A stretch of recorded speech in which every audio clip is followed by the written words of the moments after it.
You're listening to the Bulldog Insider Podcast, brought to you by Essentia Health. It only takes one step, twist, or crunch to know something doesn't feel right. Essentia Health's orthopedic and sports medicine team gets you back to doing what you love with commitment, resilience, intention. We're here to keep you moving forward. Visit essentiahealth.org to learn more about orthopedics and sports medicine, like nowhere else.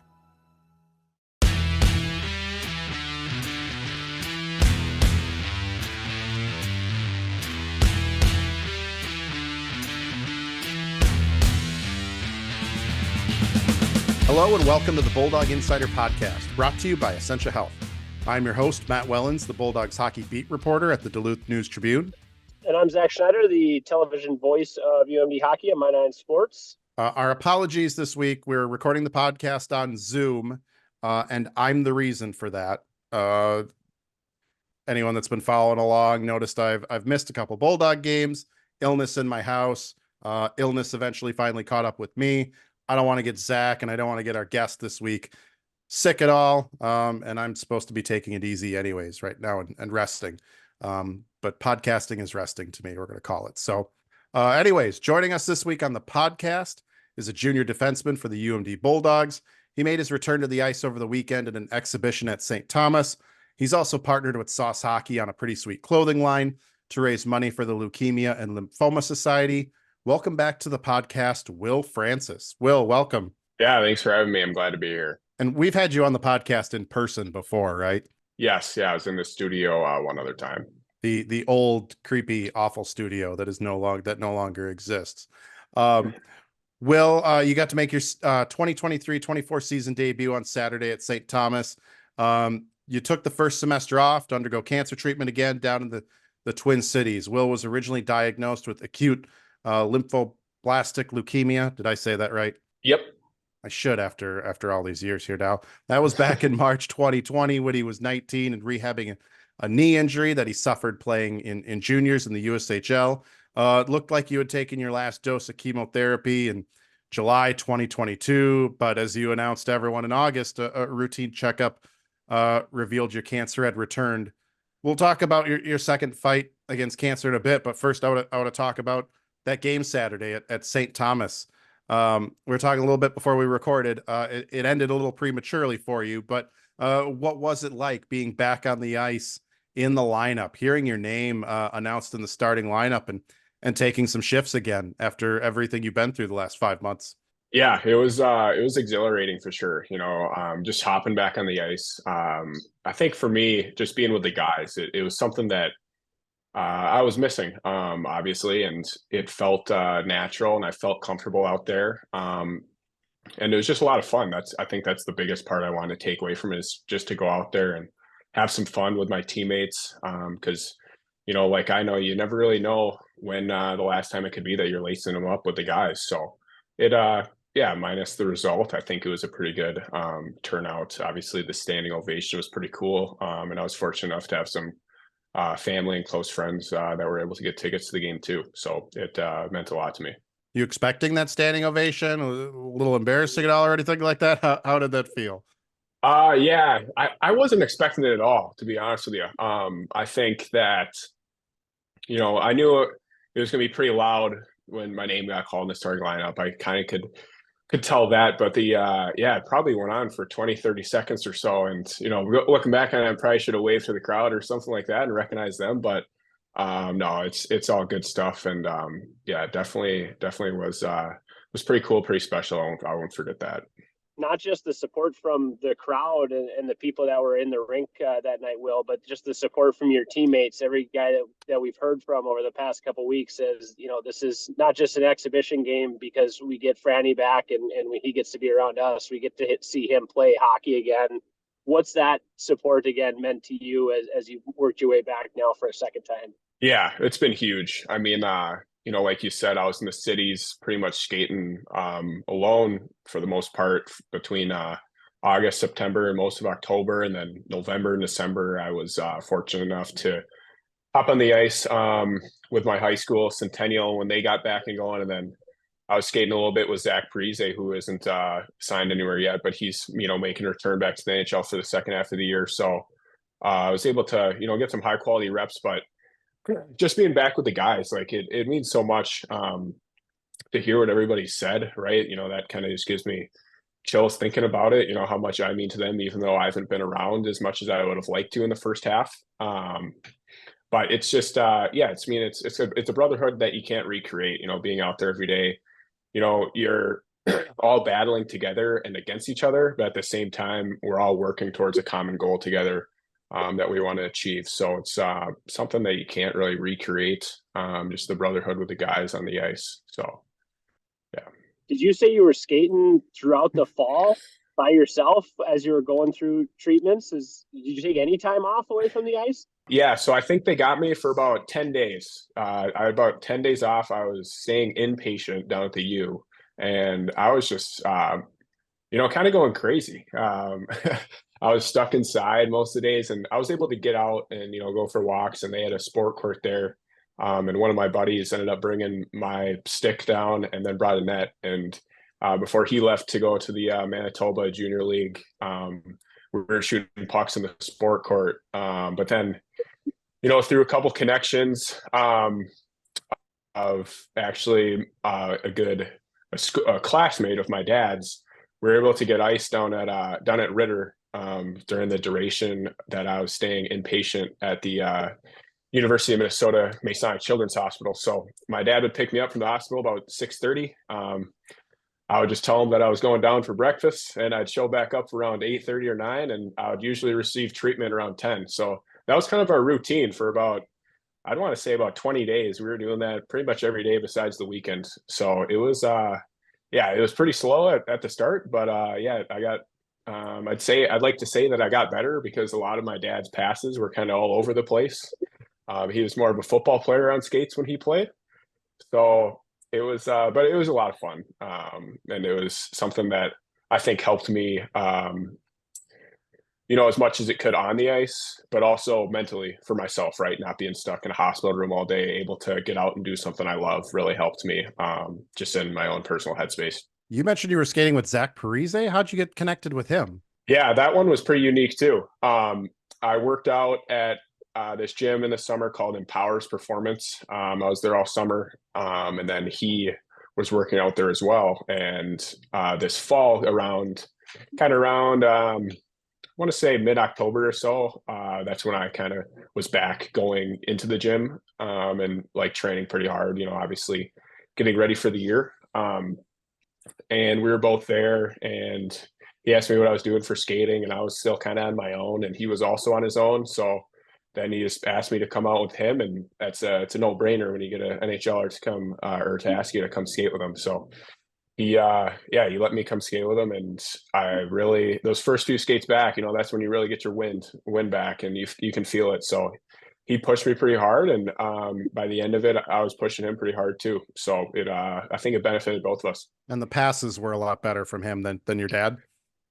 Yeah, I don't think there was one that wasn't missing the tape. So they're quite a bit better. Will, we had you back on the podcast October 2022. It was a few months after you got done with your first battle with cancer, and that was season 5, episode 6. If listeners want to go back and listen to that episode, what I learned from that episode with you and our chats with Zach Stejskal and his fight with cancer is even after being declared cancer free, the fight continues for some time. Where are you at right now in your recovery with this second battle with leukemia? Yeah, I'm fully cancer free. Still, going in for checks. Obviously, it's something that I think is a no-brainer. When you get the chance, it's just either whether it's every 2 weeks or once a month, you just go get your blood labs checked. And they can really benefit you down the line, kind of like it did this time. This time I wasn't feeling any symptoms of any kind. The day before I went in for my labs, I was having my best strength scores of the summer. And that's August coming into the camp here in late August, early September, when we have training camp as a team. Like that's what you're looking for, right? So it was a bit of a shock to hear that. And yeah, now I'm just getting checkups, and yeah, still just kind of having the same mentality that I had before, just like not trying to waste any days, right? I was just trying to strive to be the best version of myself I can be. How does your body feel from a hockey perspective? It's one thing to be skating on your own and to get your conditioning back. It's another to jump in with the guys in the last couple of weeks and get back to that kind of competition and then the game against St. Thomas. But once you start adding the more physical component of hockey, how's your body been feeling? Yeah, it's felt pretty good. I was able to start kind of getting back in the physical nature of hockey back with Centennial High School. And I'd say like I felt strong then, right? And I'm going against these high school guys who are a bit younger than I am. But it's still good hockey, right? But it's not, the NCHC, the grind of that league. But I feel good. Like I feel comfortable. I'm still not quite as heavy as I was this summer. But the strength's kind of coming back, how I would like it to. And it's just going to be like anything. You're always striving to be better. And always trying to get, bigger, faster, stronger. It seems like that's the cliche response, but that's really the truth of it. Right. So I feel pretty comfortable. But obviously always pushing for more. I think the last time we talked to you on the podcast, we talked about the idea of patience, right? And understanding that stuff is going to come maybe at a slower rate than you might like. Is it tougher or easier the second time around to be patient with yourself in that kind of reintroduction to the game, so to speak? Yeah, I think, what was fortunate for myself was just being able to stay pretty active this time around. The treatment course was a bit different. I had a month of chemo, August to September, and then had an immunotherapy, which is a lot less toxic to the body. Wasn't quite the duration of my last treatment course was. And so while I was able to also maintain like the muscle mass that I had, it wasn't, keeping me down and down for so long. So I think this time around, it was easier in that sense. And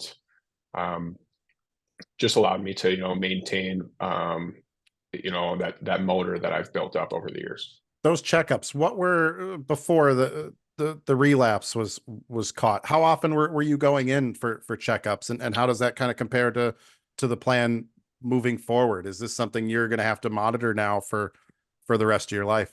Yeah. So I was going in once a month just for blood work. And still it's just once a month. I think after a certain amount of time, as long as you're like event free, that it kind of goes from 1 month and then to 2 months and then to 6 months and then yearly. So it'll kind of just depend on the trajectory of that course. This was obviously a much shorter bout this time than the last time when you were initially diagnosed. How much of that had to do with, was it because they caught it pretty quickly there and in August? Because I'm assuming you went in July and everything was fine, come back in August. Yep. And now they find cancer back. Was it the early detection, or is part of it, as you've said, you were in the best shape of your life, of your hockey career at that time? Yeah, there was kind of multiple factors. One of it was that, it was very early. There wasn't quite the extreme signs that I had the first go around. I had actually like a normal white cell count this time, but just the lymphocytes in particular were raised. Whereas before, the first time when I caught it, I had a white cell count that was like 18 times the normal amount, which is obviously abnormal.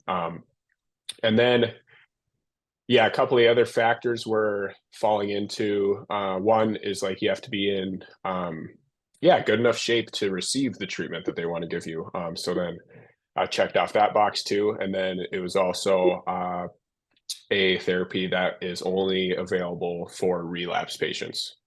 So, and I think that it may change in the future where this is available the first time around because it is much shorter. But that's kind of something that's obviously up to pharmaceutical and medical companies.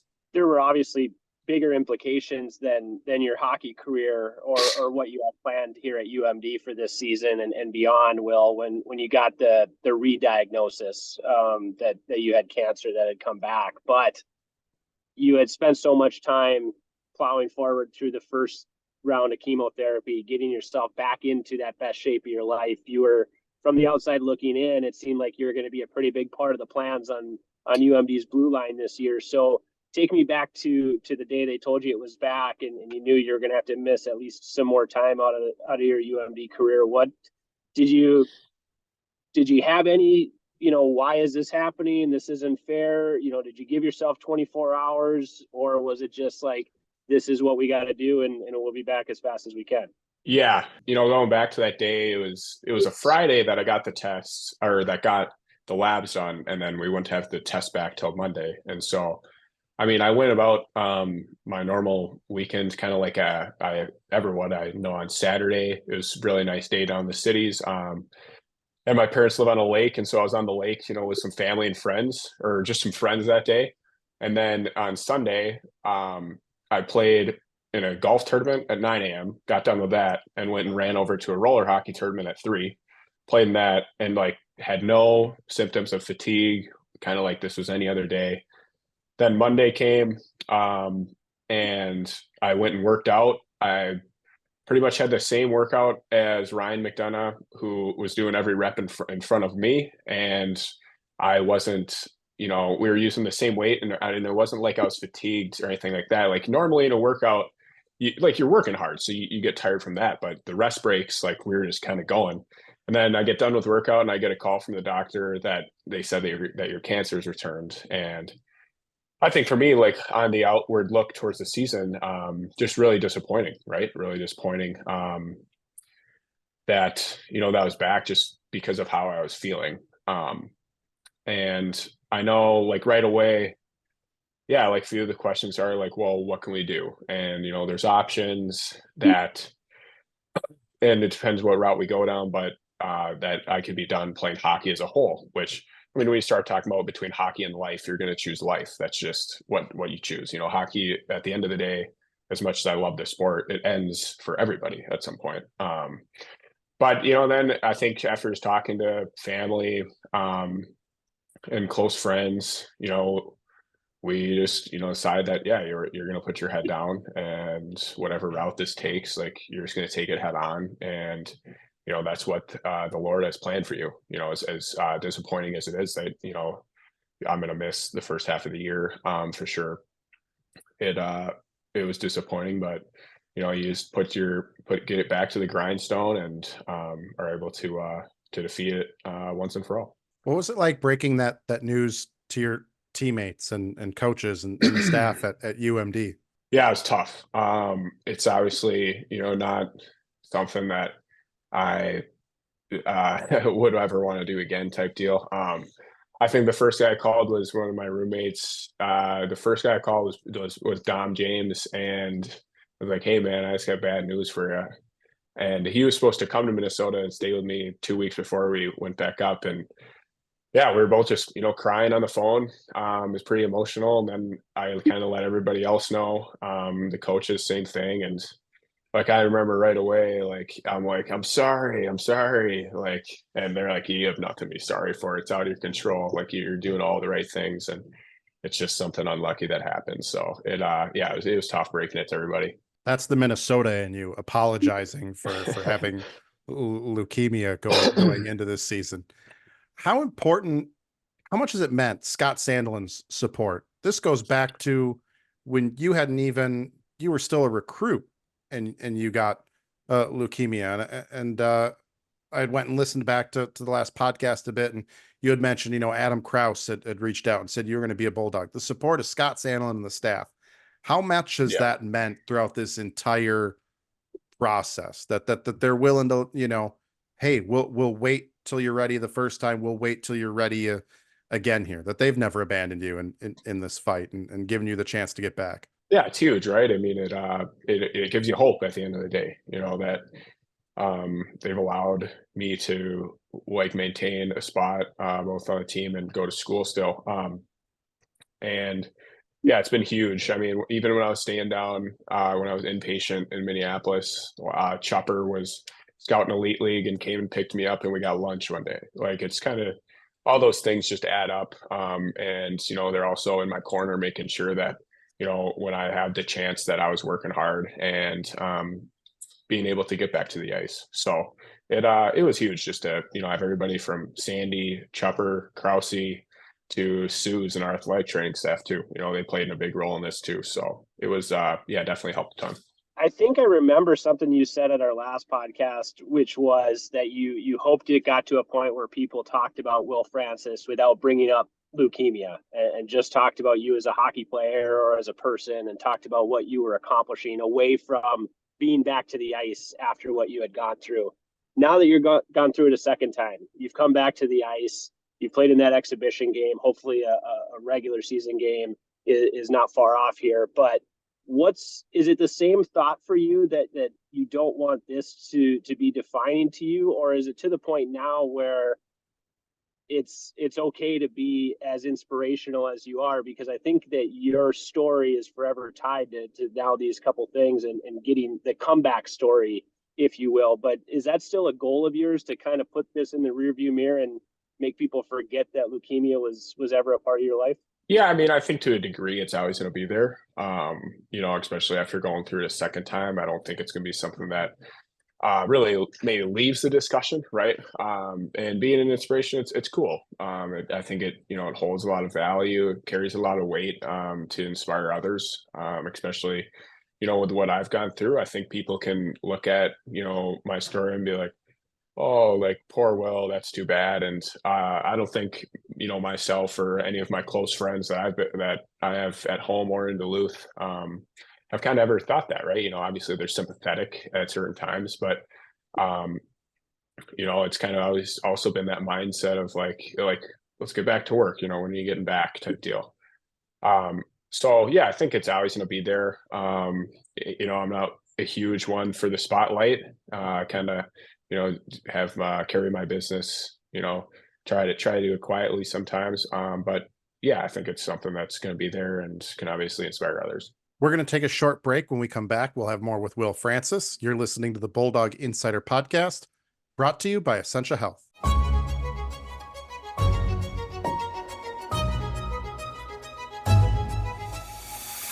Greetings from Northlandia, a place to bring your curiosity, because here you will find curiosities. Whether it's a look inside the Northern Rail Train Car Inn or an introduction to Duluth's musical roboticist, Robot Rickshaw, we celebrate the region's distinctive people, places, and history. Each week, I'm joined by my fellow reporters who share the unique and fascinating stories that they discover while exploring the Northland. You can find new episodes of the Northlandia podcast on Apple, Spotify, or wherever you get your podcasts. Join us along this journey and discover the extraordinary stories that you just might miss if you're not in the right place at the right time, ready to step off the beaten path with no rush to return, here in Northlandia.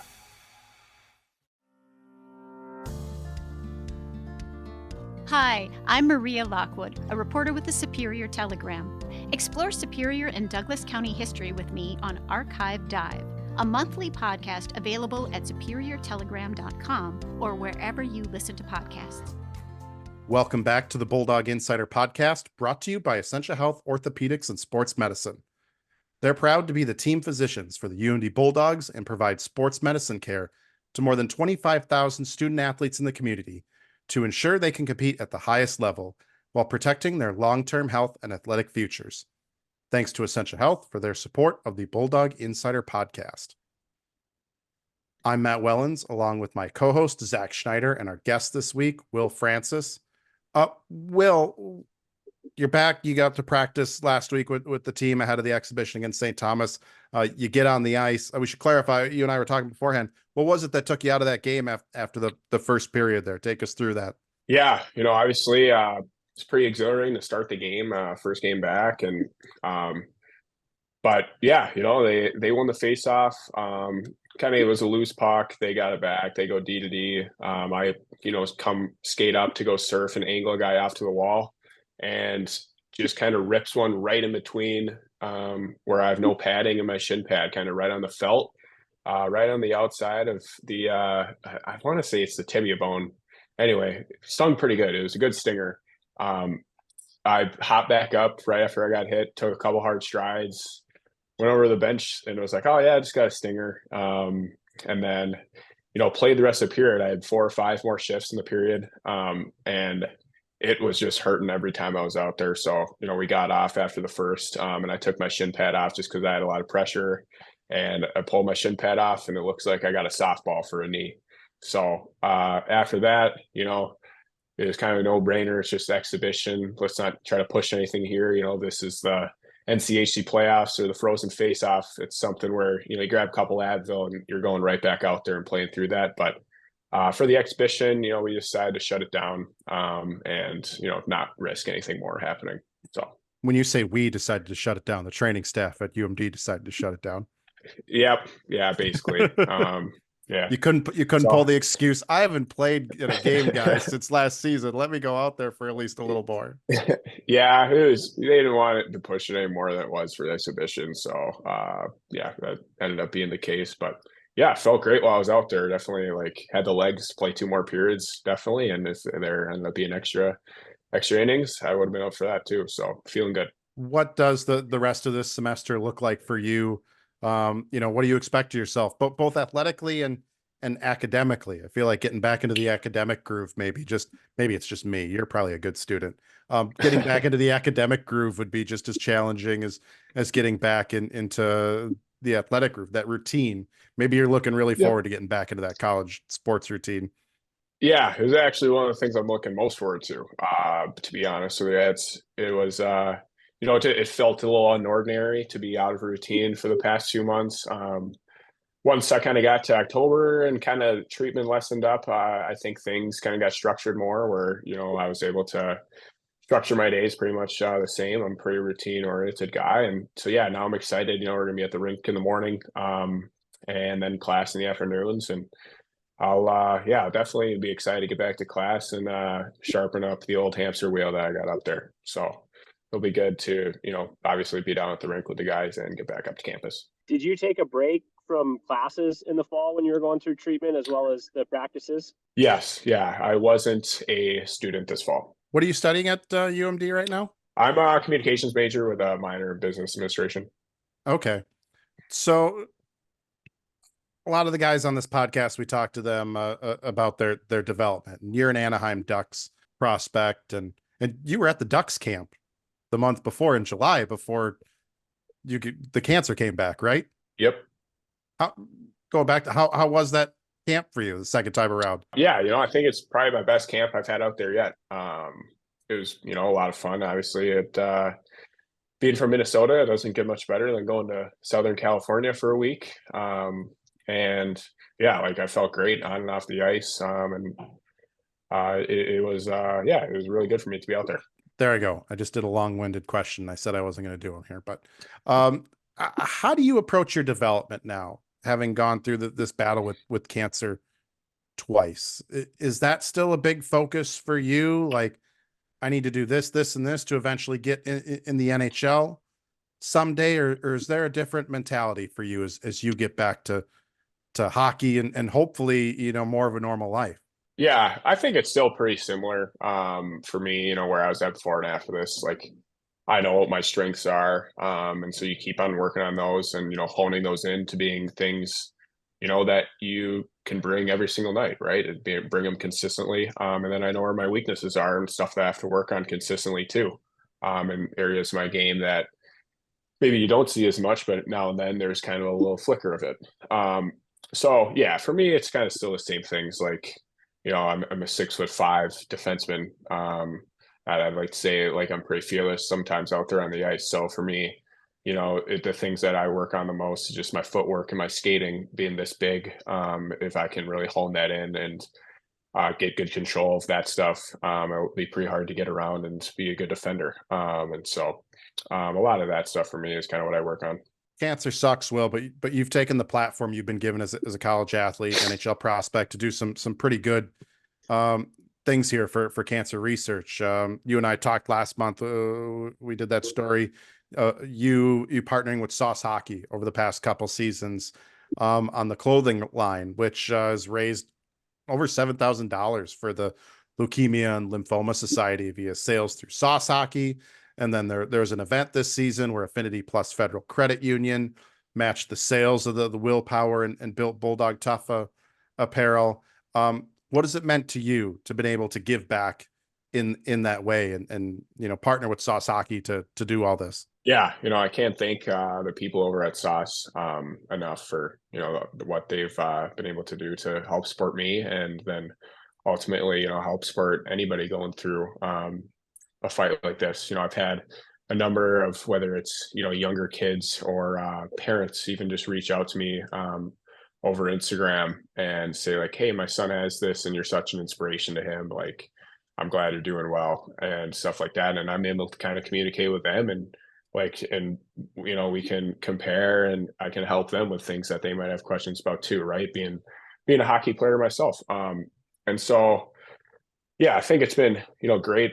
I've been fortunate enough to be able to raise that money and give back to something that is obviously affected me very close to home.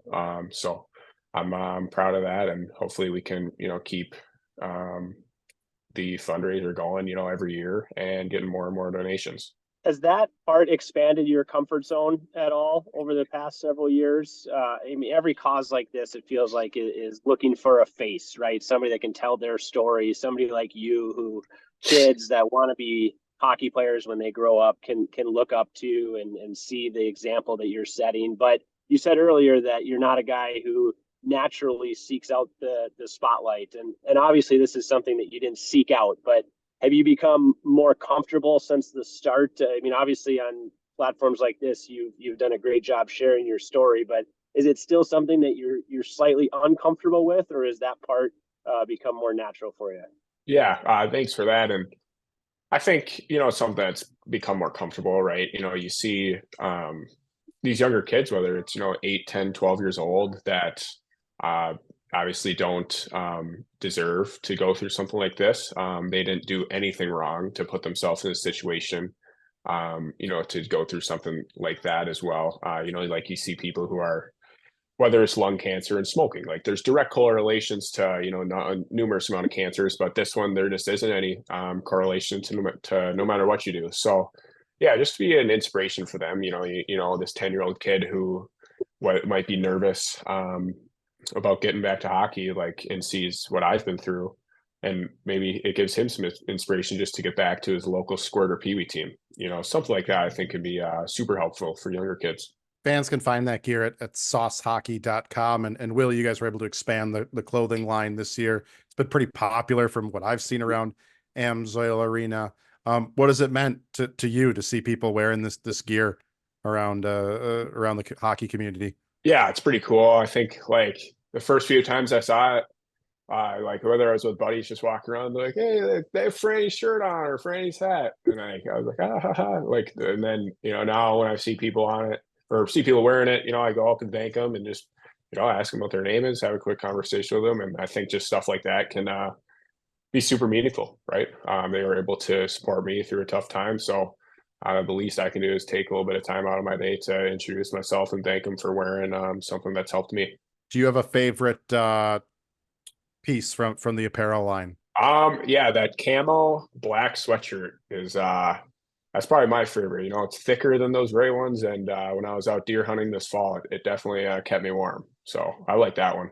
You got out deer hunting still this fall? Yes, I was. As it got later in the year, I wasn't taking school, and so in between, working out and skating in the morning, I had a lot of time on my hands, and got kind of bored. So was able to go spend it out in the deer stand, and yeah, I was fortunate enough to get one this year. So got some meat in the freezer and it'll keep me fed for the year. I was gonna say, you usually probably don't get much time to get out deer hunting during a normal fall hockey season. Yeah, I've actually never been able to quite ever. So it was it was nice to, even though through the tough circumstances, able to find out and do something I enjoy out of the tough circumstance. We got some avid outdoor listeners on the podcast, so we got to ask you, what'd you shoot? How big was it? Run through the details here. Yeah, I was just in a ground blind, and it was kind of getting later in the year. I want to say it was when we played Miami, so it would have been the first weekend of December or second weekend of December, and I didn't shoot anything yet, and so I was actually on a lease of a friend of mine, and so they had told me no bucks was the rule, and You know, I'm fine with that. You know, I'm just looking at some meat for the freezer. And so I'm out there with my buddy who is a part of this lease, and we have two what we thought does come in. And so the second one was much bigger. I ended up yielding, I think I got 66 pounds of meat after it was done and processed. But so I take this one down, and then we track it through the woods. It was on the Friday night Miami game, so I didn't even end up catching the game. I was just tracking a blood trail all night. Find it, flip it over to gut it, and we realized that it was actually a nub buck. So it was fine. It was a bigger deer, but yeah, definitely not the proudest moment. But we got meat in the freezer, so that's what's important. Were you bow hunting or gun hunting? Bow hunting. Bow hunting. Okay. Yep. Do you prefer bow hunting over gun hunting? It's a longer season. I think there's a little more, you know, like patience, and you have to have those deer come in obviously a lot closer than a gun. So I think maybe it's I think for sure actually it's more rewarding than gun hunting. So yeah, it's fun. You have a go-to venison recipe that you'd make for the boys? Yeah. So over break, Owen Gallatin, being a white bear guy, lives pretty close to me, and we hung out quite a bit over break. And when I got the meat back, I made a venison roast. We throw bone broth in there, celery, carrot, onion, potatoes, and then just salt and red pepper flakes. And yeah, it ended up being actually like super good, and we loved it. So now for the steaks, we made some last week. Actually, I gave them to guys in my house. Dom James, Quinn Olson, Owen Gallatin again. He's been, you know, fortunate enough to get a lot of venison out of me. And then Zach Staceco, and we made some chops and steaks, and they ended up pretty well. So yeah, I know a lot of people marinate them. I haven't done that yet. I just kind of find some good seasonings that I like, and they've turned out pretty good. Yeah, I've dubbed Stave Skull a meat expert on this podcast after he gave me a pretty good recommendation to stop in Grand Rapids there on the way back from Bemidji earlier this season. Will, some good deer hunting talk to close the podcast. I feel like you had some jealous teammates. I accidentally asked Scott once if, hey, you getting out this deer deer hunt? You getting out one time? He just gave me too busy to deer hunt, just like that. And I could tell it was a sore spot for him. So glad we could close it out with a little hunting. There's our outdoors kick for those on the podcast that love it. Will, thank you so much for joining us on the podcast this week. We're glad we were able to get you on. Yeah, thanks for having me. I really appreciate it, guys. You can find the Bulldog Insider Podcast on Apple Podcasts, Spotify, or wherever you get your podcasts. Subscribe and rate us. For more Bulldogs hockey coverage, visit DuluthNewstribune.com/Bulldog Insider. Subscribe to gain access to all of our coverage all season long. Zach, what does TV schedule look like this weekend? Oh, we're back with a full slate. It feels like I haven't called a hockey game in a couple months. It was early December the last time we were on, but we got the men as they host Colorado College and the women as they host Bemidji State. All 4 games, 3:00 for the women, 7:00 for the men, Friday and Saturday. Thanks to our sponsor, Essentia Health, for their support of the Bulldog Insider Podcast. And thanks to all of you for listening. We'll catch you next week.